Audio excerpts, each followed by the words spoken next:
来看新北邦桥一间幼稚园爆出饲药案件，新北地检署侦结以证据不足不起诉处分。新北市政府公布行政调查结果，认为幼稚园无做订答，所以主动撤销废止立案许可的行政处分。这幼稚园若要讨国赔，嘛会全力来协助。接受到关注的新北市邦桥幼稚园饲药案，12日侦查结束，包括园长在内的9个人拢是无起诉的处分。新北市政府13日公布行政调查的结果，无直接证据显示有不当对待囡仔，市府会主动撤销这个幼稚园的废止设立许可。教育局会主动撤销其废止设立许可之行政处分，并依规定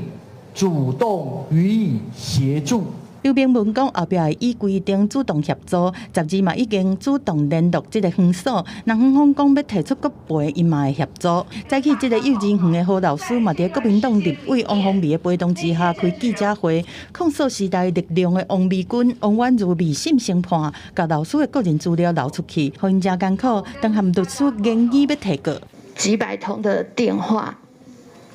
要我们去死。司法可以还给我们清白，但没有人还给我们公道。政治人物该提出的诉讼跟告诉，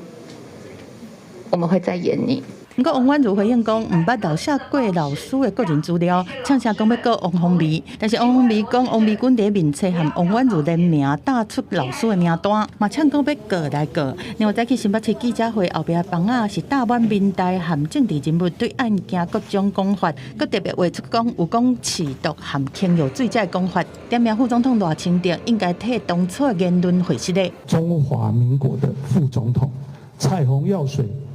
戒断症状从您口中说出来，我自己都觉得非常的不可思议，非常的讶异。道歉有这么难吗？